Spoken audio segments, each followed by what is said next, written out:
The following podcast episode is with Joseph from Urmi Sound, and I thoroughly enjoyed having this conversation with him. I think that he is someone who is very thoughtful and have a lot of interesting thoughts and ideas to share about sound healing and sound therapy in general, and also how to approach spirituality in an urban environment. I hope you enjoy the episode, and if you want to give me a follow on Instagram, you can do that at Torniamo. So today I am here with Joseph from Urmi Sound, and it's such a pleasure to have you on because I've been following you on Instagram for a long time, seeing a journey. Recently, we met for a coffee in person. I just felt like this immediate, energetic connection. So it's great to share our thinking and our conversation to more listeners as well. So, Joseph, tell us a bit about yourself, your background, and also what's Urmi Sound? Hi, thank you. Pleasure to be here. So, my name is Joseph, and Urmi Sound is my sound project. And really, it was founded on this inquiry into the relationship we have between sound and vibration and our state of being. And then looking at all of the ways that we come into exchange with sound. And so, when we understand that sound and vibration is this ubiquitous thing, it's all around us. And if you want to go really granular, it is us, it's everything that there is on a vibrational level. But when we realize all of the sounds that surround us, what kind of effects are those having on our lives, on the way that we feel, on the way that we express ourselves, and the way that we experience life? And through Urmi, I wanted to just put a frame around that. So looking at things like music, why does certain pieces of music make us feel happy, make us feel sad? Sometimes when we feel sad, we'll put a sad song on to really dive into that. So just acknowledging the power that that can hold, even outside of music. Why does rainfall make us feel that sense of release through our nervous system? And conversely, when we're on a really packed central line on a Monday morning, why does that clench our jaws, make our shoulders rise? So there was that curiosity about this thing that's all around us, that's affecting us in really huge ways, but we're not really talking about it. And then leading into that, understanding how we can harness that for therapeutic purposes. So very naturally kind of stepped into sound therapy with gong baths, these kind of deep sound journeys with therapeutic instruments like the gong, crystal bowls, and then kind of branching that out into less kind of known therapeutic instrumentation and bringing in other elements and playing with how that can make us feel. But as I say, Urmi is kind of this broader inquiry that also looks at language. How, has vibration become encoded with meaning in language, with words, um, art, space, the soundscape of the space? What does that do to us? So that's Urmi in a nutshell.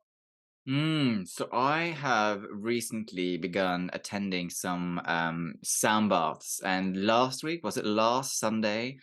I attended a class where the gong was the predominant instrument, basically. And I think I've come to understand that I actually prefer gong over the crystal bowls. Interestingly enough, I probably need crystal bowls more than I need the gong because I was like vibrating.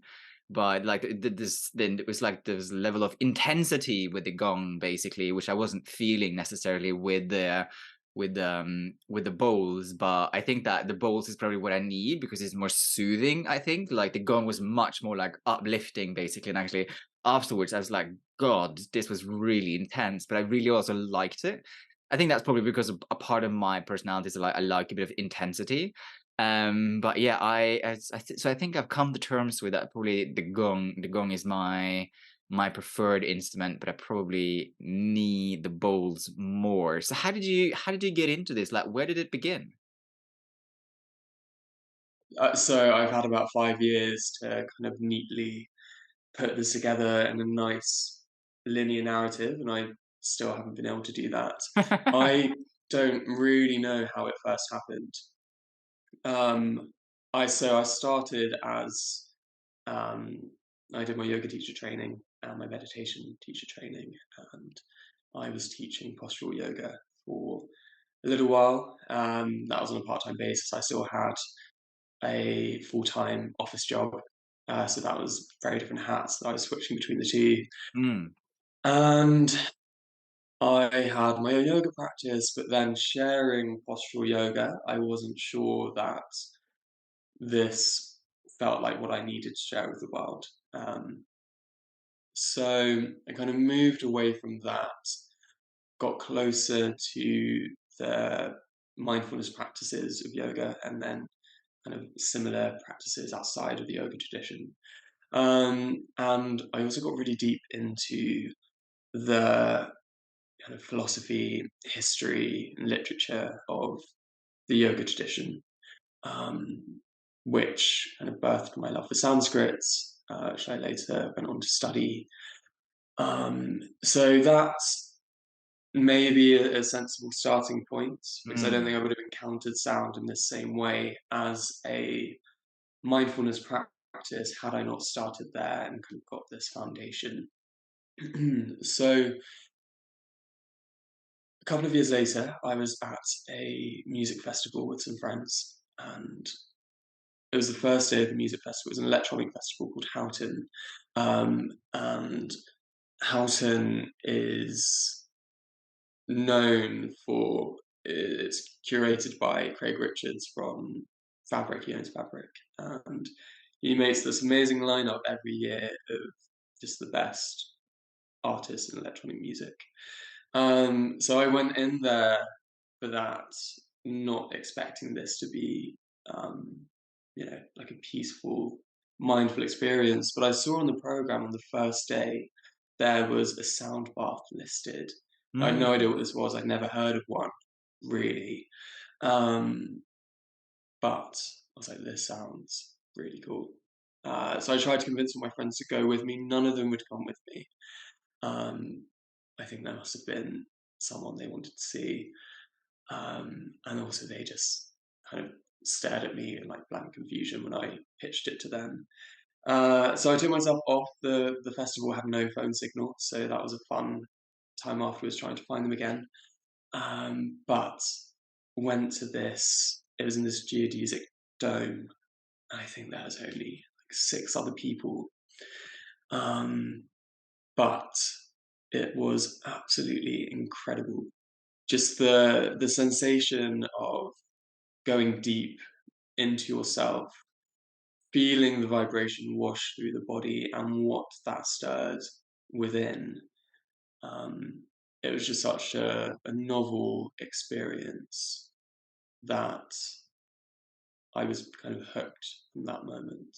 And so from there, a few months later, I came across this training in Guatemala, and I was already going to Guatemala at the time, so this felt very fortuitous. It was just on I think it was someone I followed on Instagram posted about this training. It was in Guatemala when I was going to be in Guatemala, in the exact same area in this village on Lake Atitlan. So I was like, this feels fated Mm. or algorithmic, one of the two, but either way, uh, very fated, I think, because with my partner at the time, Dan, we went on this training and just connected so much with the teachings, with the practice, and I think realizing that every time we stepped into the practice, it was such a unique experience within. So one day it perhaps brought up um, certain memories and emotions that needed to be brought to the surface, and there was this kind of processing and letting go. And another time we would step into the practice, there was this kind of drawing in of insight and inspiration and creative thought. And then another time we fell asleep and had like the best sleep ever and felt amazing after.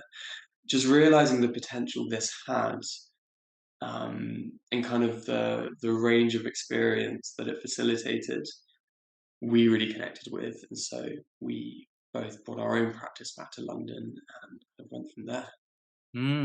That's really that's I would agree with you. I think that it was fated. I most certainly like what are the odds that there'll be like a sound bath training or sort of sound training on whilst you're going to Guatemala? Like, what are the odds? Obviously, thank God we have these sort of algorithms that help us make these fated things come true, Thank God for the social media, although obviously it has loads of dangers. It can also be a very beneficial thing.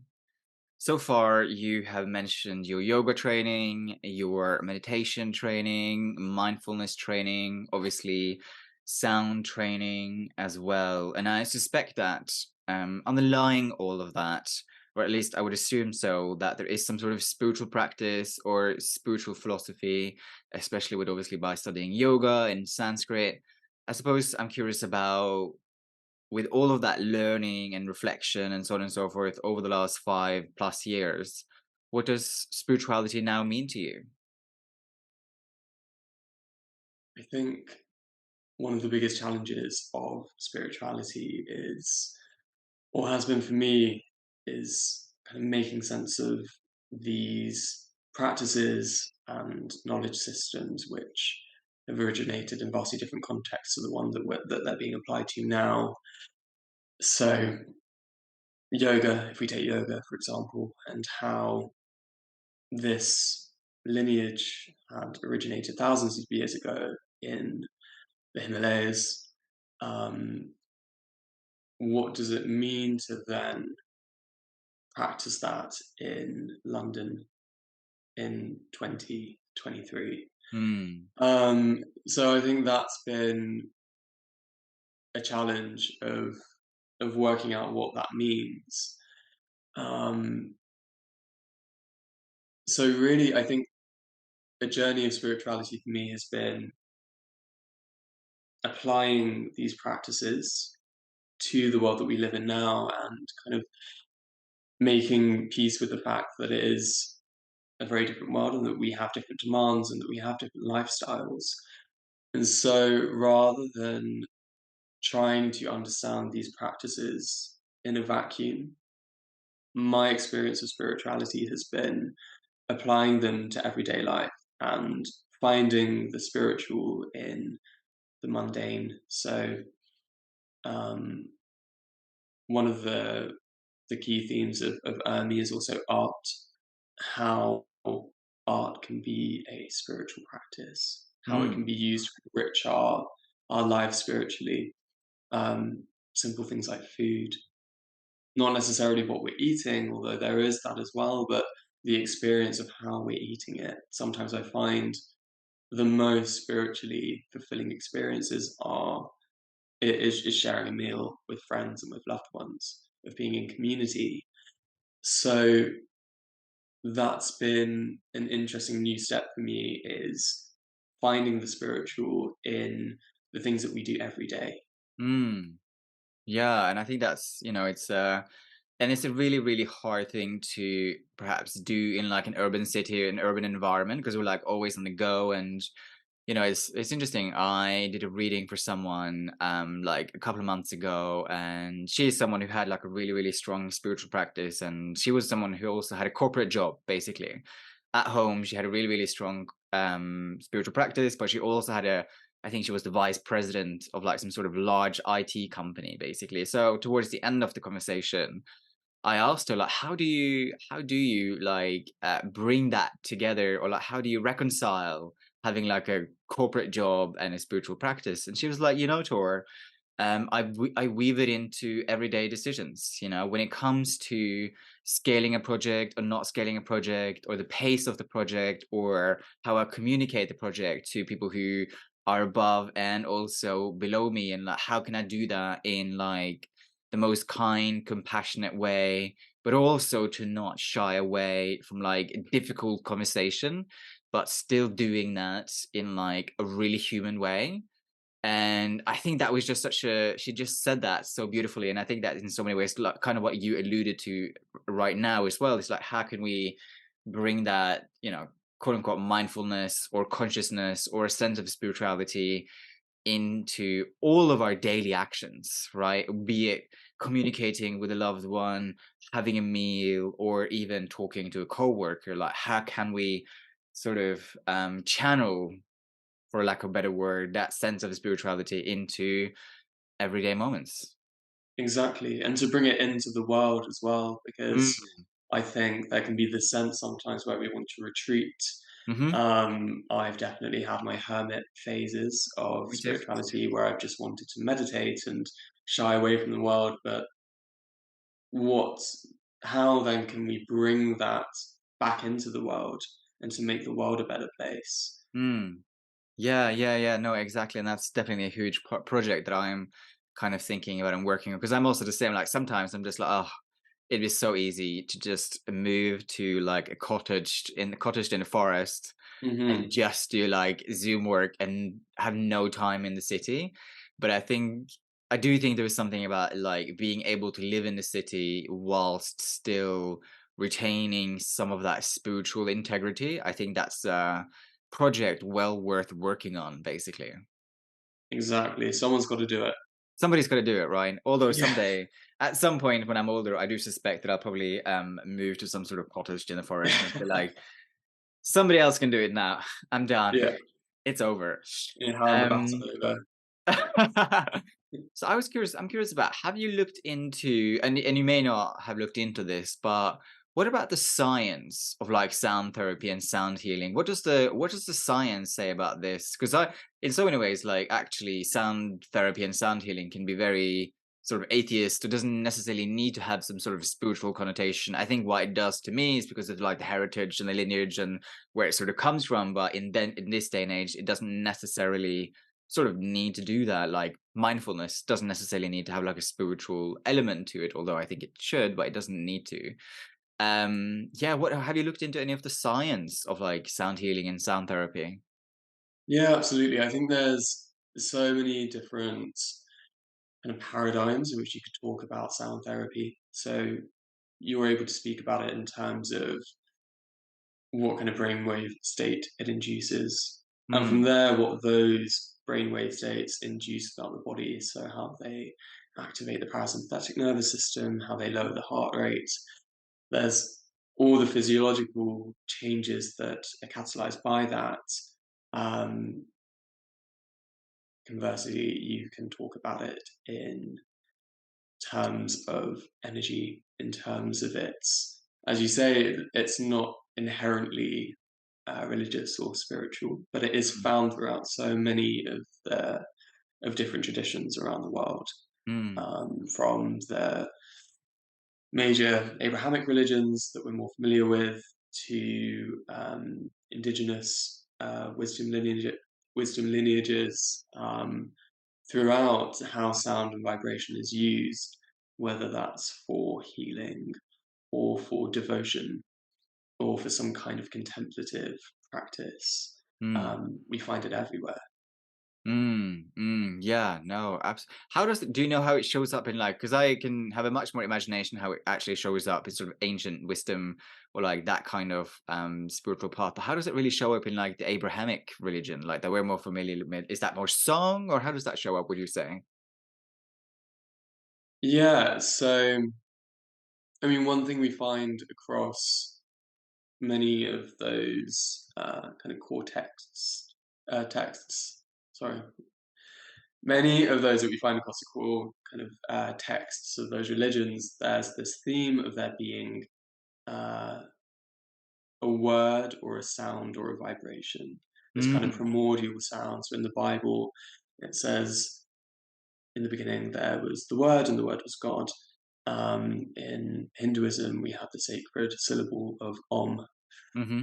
Um, Right, sure, okay, yeah. Linguists have connected Om to Amin in Islam and Amen in Christianity. There's kind of primordial vowel sound. Mm. So that's just a little kind of common feature. But then, of course, we have devotional sound Mm-hmm. of chants. In Christianity, we have Gregorian chants. Um, Obviously, in Hinduism, in Buddhism as well, we have Sanskrit mantra. So all of the ways that vibration is used, and for different purposes, whether that's, as I say, worship, um, or for some kind of self-realization or healing. Yes, of course. Yes, I'm sort of, it left me the idea of like Om is obviously, yeah, it's a very famous sound in that sense. So you've been doing Urmi for about 5 years, right? Hmm.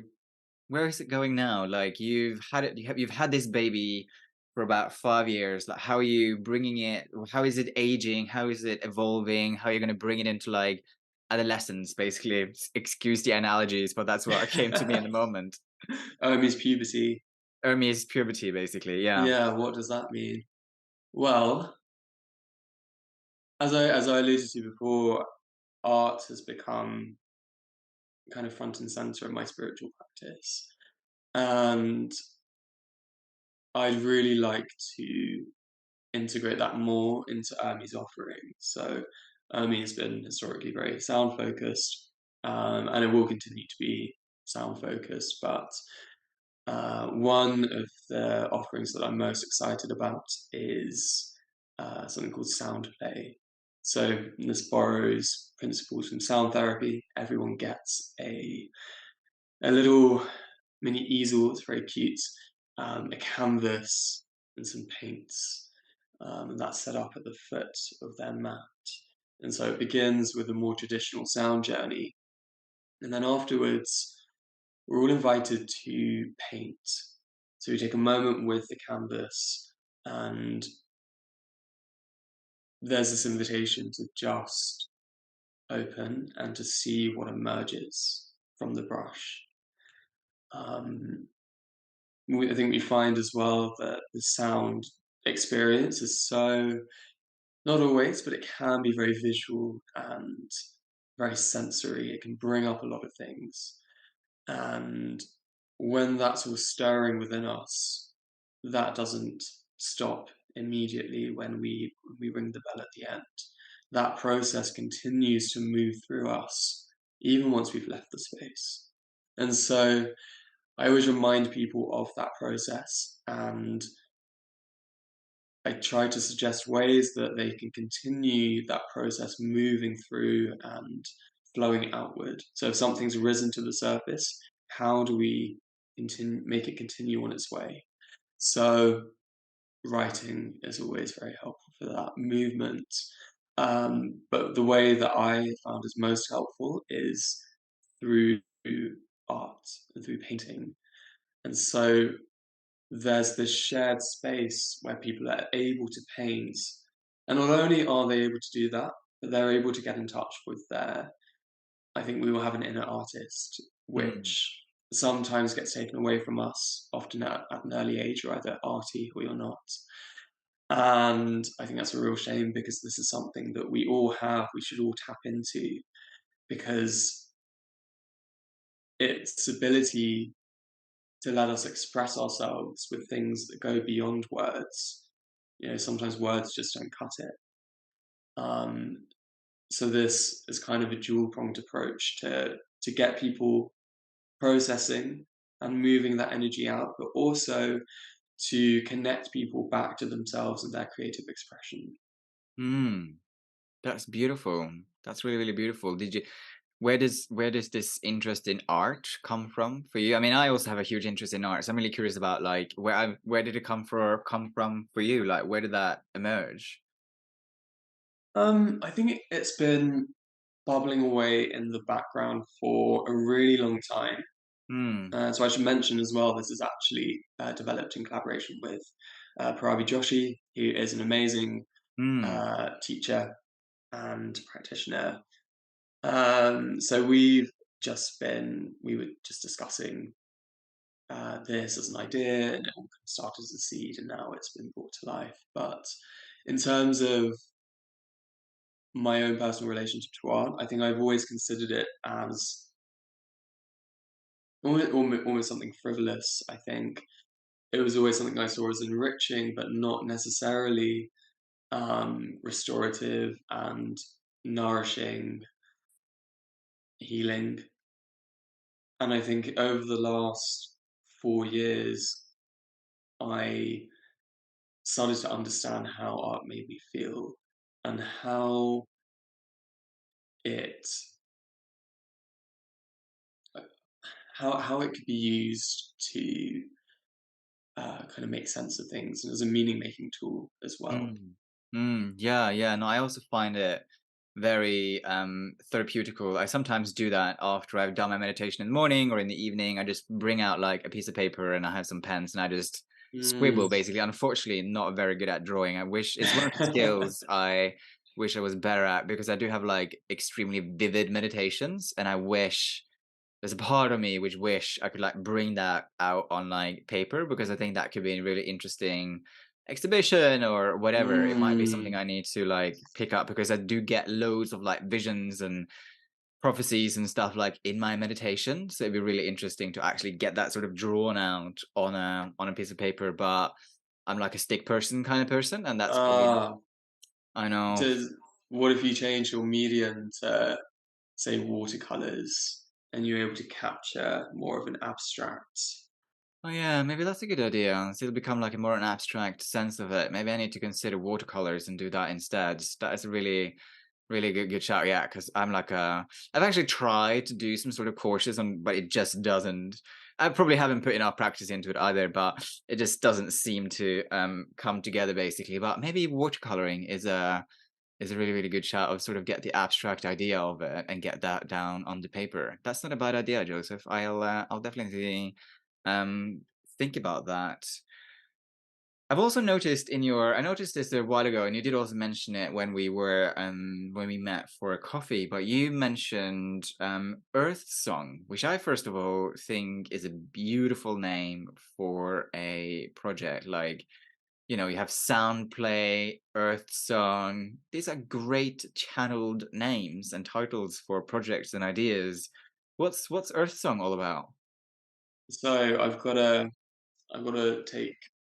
give credit to Paravi for Soundplay, but I agree it's a wonderful name. Right. Earth Song, yeah, that one did come to me just in a moment, in kind of a light bulb moment where I was thinking about like whale song, bird song, earth song, this sound of nature and the way the earth produces this music for us. Not only music, but music that has been shown to have a restorative effect on the body. So Earth Song really is it's a workshop series, an immersive workshop series, but its intention is to reconnect people to nature. And so fostering that sense of connection to the natural world, and by extension of that, connecting people to the climate emergency in a healthy and productive way. Hmm. So kind of on the logic that so much of climate communications is saturated with visuals, doomsday messaging, Mm, statistics. I think we've kind of reached a point where a lot of it bounces off us now. Maybe we've turned ourselves off to it, turned ourselves off to it to protect ourselves. Um, and so I wanted to use the senses, mostly sound, but also scent, taste as well, to bring people back into connection with nature and mm, to offer a narrative of hope and forward movement. And so the three workshop series, they kind of highlight a nature-based solution for planet and for body. So kind of on this idea that uh, there's this intersection between planetary health and human health, something I think we forget about in in more conventional wellness spaces that we can't be spiritually fulfilled if the world is on fire. So just to give an example, we have one of them is called Oceanic Soundscapes, and it looks at seaweed as a resource that's healing for the planet, but also healing for the body. So something for its nutrient profile, but also for its carbon capture capabilities. All of these different usages for climate solutions. And so that begins as a kind of like a lecture, and then it moves into the sound journey, which is composed of field recordings, electronic components, um, things that evoke the ecosystem in question. So in this case, the ocean. That's sounds of whale song. Um, there's even this like siren vocal that's very haunting. And then combining that with the therapeutic instruments like the gong, the crystal bowls, using the states that they facilitate and merging the two. And then, of course, that's the scents. So the scents are released at different points throughout. So for the oceanic soundscapes, there's kind of coastal botanical scents, ocean spray, algae scents being released. I'm really just wanting to bring people into that very kind of fuzzy in between state that we go to in a sound bath, but also bringing in those influences of the theme so that there's that really deep felt connection to the stimuli. So Mm. in this case, the ocean. I love the sound of that. I was just at a business conference by something called Mice Book Ventures, and it's basically a company that brings together different events companies. And this year was all about climate change or climate crisis, all about like rewilding, which is, I suppose, in so many ways very similar to Earthsong. It's like how to rewild, but they weren't just talking about like how to rewild nature. It was also talking about rewilding yourself and also rewilding your business, basically. And they were kind of staying away from the word sustainability. Like it was much more about like regeneration and circular economy and that kind of stuff, which I thought was really interesting, and also is obviously incredibly useful. When do you think, are these workshops live, or like how can we attend this? Like how does one get to do one? They are in development at the moment. Hmm. So we've actually we showcased a couple of the workshops in kind of early iterations. Our mycelium meditations workshop we were able to do a few times, and that looks at fungi as this kind of uh, the humanitarian ethos of fungi and how we can apply that Hmm. to our lives and our approach. So that has been that's been live for a little while, but the other soundscapes are being worked on, and that should be. I don't want to give a date, but that should be ready in a few months, hopefully, if things stay on track. And yeah, really excited about those. Yeah, that's really exciting, because I do think that it's so interesting what you said. It's like we I think a lot of people have become like sanitized to sort of the more traditional messages around like the climate crisis and what a lot of sort of organizations are doing. And I do think that there is a space for people to like enter into like a hopeful space where perhaps, I do think that, I was using the word channeling earlier. You're sort of channeling the word earth song, basically. And I do think that um if you can create a space or an experience which isn't like fear inducing, which I think a lot of the sort of climate crisis, rightly so, it's like we should be worried about these things, but we are not bringing the best of ourselves, isn't necessarily brought out in those kind of environments. Whilst, it sounds like perhaps what you are endeavoring to facilitate is a space which is much more hopeful, and perhaps we're able to channel some ideas and thoughts around how can we actually move this forward in a way which works for more people and is not necessarily rooted in fear, but is actually rooted in hope, basically. Exactly. Because fear makes us freeze. Yeah, And I think hope can mobilize us to make change and yeah. to take inspired action. So one thing I'd really like to take this to schools eventually, Mm, because I think change comes from changing consciousness and how we conceptualize things. So this mm. is trying to go in at the root. Yeah, yeah, yeah. No, exactly. That's really exciting. I'm really Yeah, I'm really excited to see how that comes, and obviously I'll publish it and whatever when all of that is coming out. So you and I are kind of a part of the same sort of spiritual industry in London in so many ways, and there's loads of more people stepping into this space, both people who are just novices and just want to experience a sound bath or meditation or energy healing or any kinds of forms of healing.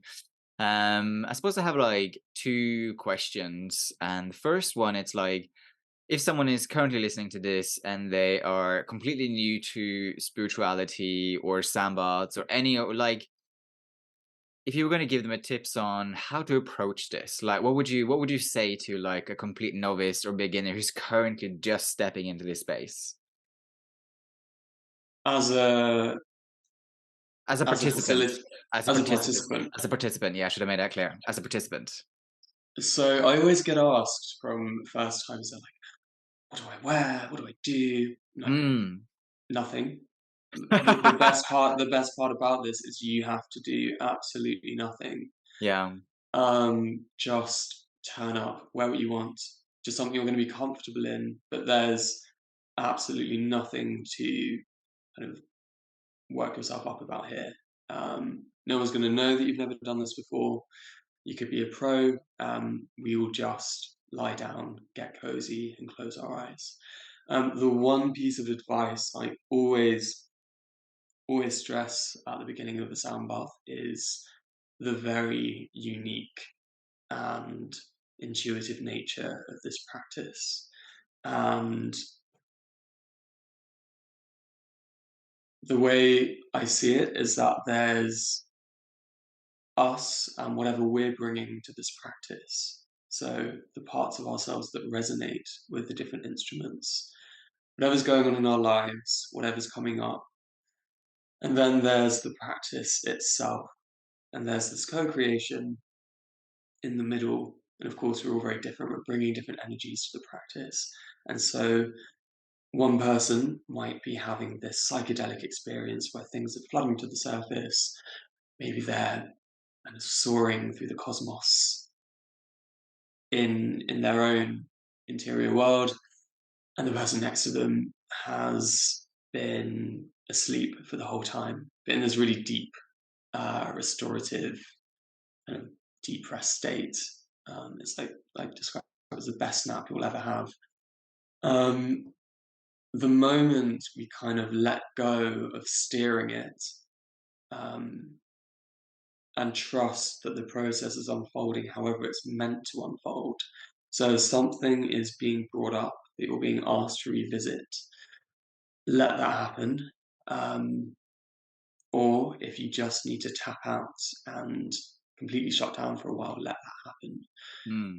Whatever's happening is meant to be happening. That's my Hmm. one piece of advice. That's wonderful advice. Because I do often see that in clients. It's like they're trying to control the experience, or like Mm, trying to control the construct that I'm building for them, or helping them build. Yeah, you're just gonna let it go basically, and just see what shows up in the moment. yeah. Do you ever feel when you're working with a participant that certain things are trying to be brought to the surface from their side? Are they trying to kind of energetically Oh yeah, nudge you in certain directions? yeah, yeah, yeah. No, absolutely. It does happen that they want to address like a specific thing in that moment. Mm, And actually, it's also much more about just letting go and just seeing what shows up. And actually, when they are able to let go, the experience is always much more profound yeah, yeah. than when like trying to control it, basically. So we've spoken a bit about like participants coming in and what they can do beginning. What would you say is like one of the main challenges that we have as spiritual practitioners today, like in this world today, like especially like in the London sphere, but just worldwide? Like, what do you think is one of our main challenges? Oh, good question. Um, so touched on this earlier, but I think the disparity between the spiritual practice and the life around that practice. I Mm, think, especially in an urban environment like London, it can be very hard to live from that space all the time. mm, Um, I think we will try to, and we try to approach these challenges from that place, but I think we get tested a lot. mhm, Um, and so that was actually kind of what I was getting at with Urmi, wanting to move them closer together and to let the non-spiritual be spiritual, and then let the spiritual sometimes be non-spiritual as well, and bring kind of and mesh them together. Um, I think it can be challenging to feel well and healed and fulfilled when our access to nature is restricted, or when there is unrest and dissatisfaction out in our environments and communities. um, it can be difficult to apply uh, to apply that ethos to that. So that's something that I'm working out every day. mm. How does this make sense for the world that I live in? Yeah, yeah. No, you're so absolutely right. And we've sort of touched on this before. It's like how do we bring the very tranquil experience of a meditation, yoga, sound studio into our daily life, basically. That is Mm, our challenge, isn't it? How do we communicate that as spiritual practitioners? This is something I think a lot about, which I haven't necessarily. This is something I'm working on, and I don't know what I'm going to call it just yet. But there is something about like conscious leadership or like spiritual leadership, and like how do we bring that into our daily life beyond the meditation studio, yoga studio, sound studio, or experience? Like, how do we bring it into the ways in which that we run communities and business, and like how do we weave it into everything that we do? It's something I think a lot about and find really really interesting. Yeah, you touched on. yeah, Yeah, yeah. just we were discussing this idea of the purity and serenity of a yoga studio, and then the chaos of everyday life. Hmm. There's got to be a meeting point, but sometimes it's hard to find. It's really really hard to find. So just to start bringing everything to a close, how do you in these days with everything that is going on outside in the world, which can be quite heartbreaking, when you look at stuff that's happening in America or Ukraine or just in our daily life, like how do you bring yourself back to yourself? Like how do you bring a sense of calm into your daily life? I this is going to be really ungroundbreaking to people listening, but meditation, I think, is Mm, essential. And I think as well, you know, as we just touched on, having a consistent meditation practice in the world that we live in is really challenging. mm, Some days are going to be missed. But I think having a practice to anchor to, mm. knowing that it's there, and also if you miss a day, if you miss 2 days, not a problem. But knowing that you can go back to it um, has been really essential for me. Um, Again, journaling, similar to what art is able to do, being able to just move things out from my mind and from my body, because I feel like if it stays in my mind, it will eventually find its way to my body. Having a journaling practice to just get the energy out has been really helpful for me. And again, 5 minutes, 10 minutes is sometimes Mm. all it takes. But just having that um, consistently has been really helpful. Um, what are your kind of anchors? Yeah, I mean, I do the same things. I do definitely do the same two things that you do. Meditate every day, journal every day.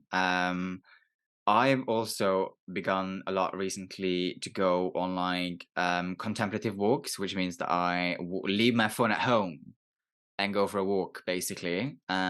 Which I find I do it usually like immediately when I wake up. So I basically just put a jumper and like some sort of sweatpants on, and I'm like out of the door basically just to start that walk. And I find those three things really useful, and then just try and bring those sort of conscious awareness moments into my daily life whenever I can. Obviously sometimes it gets lost, but yeah, that's a lot of what I do. Thank you so much for coming on, Joseph. I really enjoyed this. Where can people find you? How can they link in? Like, how can they find Urmi, Earthsong? Like, how can they find out more about you? Thanks. Yeah, I love this chat. It's been great. So I can be found at Urmi Sound on Instagram. I have a website as well, urmisound.com. So that's URMI sound. And then there is also Earthsong Project. And again, our website for that is earthsongproject.org, um, which just has all the information of how these different parts tie in together, if that's of interest. Brilliant. Well, thank you so much, and I will be sharing this everywhere. Bye, everyone. Thank you Thank you so for much for listening.